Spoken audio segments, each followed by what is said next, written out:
not just the Federal Reserve System, but the private banks in Germany and England, all over Italy, all over the world, they all work together. They're all central banks, and they're all part of the Communist Manifesto.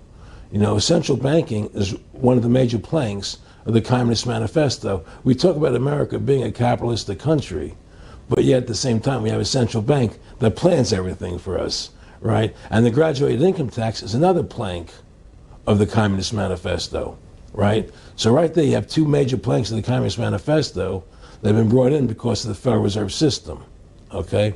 So the ultimate goal that these people have in mind is the goal to create a one world government run by the banking industry, run by the bankers, and they're doing it in sections. The European currency, the euro, and the European Constitution is one part of it. Now they're trying to do it in America with the North American Union, right? And they want to create a new currency called the Amero, right? And the whole agenda is to create a one world government where everybody has an RFID chip implanted in them. All money is to be in those chips, right? There'll be no more cash. And this is given me straight from Rockefeller himself. This is what they want to accomplish. And all money will be in your chips. And so instead of having cash, anytime you have money in your chip, they can take out whatever they want to take out whenever they want to. If they say you owe us this much money in taxes, they just deduct it out of your chip digitally. Total control. Total control. And if you're like me or you, and you're protesting what they're doing, they can just turn off your chip. And you have nothing. You can't buy food.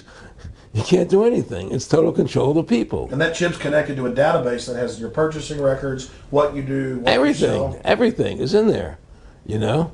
And so they want a one world government controlled by them, everybody being chipped, all your money in those chips, and they control the chips, and they control people, and you become a slave, you become a serf to these people.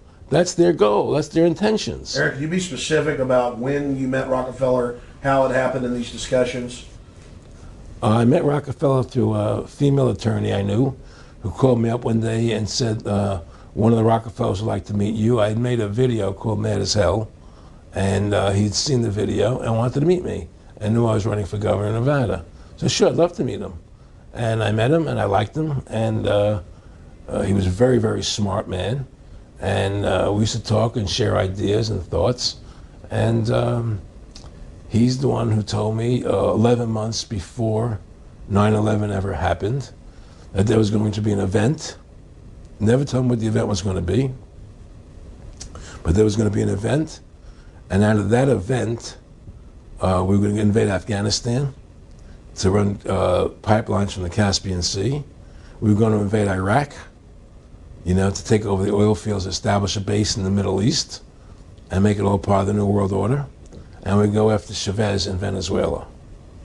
And sure enough, later, 9/11 happened. And I remember he was telling me how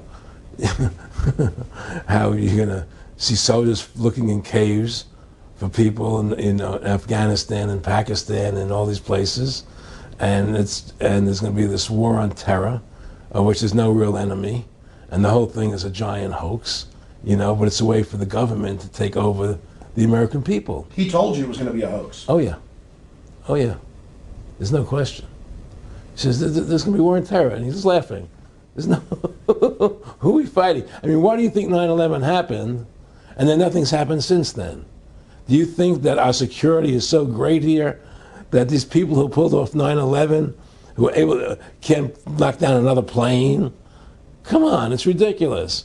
9/11 was done by people in our own government and our own banking system to perpetuate the fear of the American people into subordinating themselves to anything the government wants them to do. That's what it's about. And to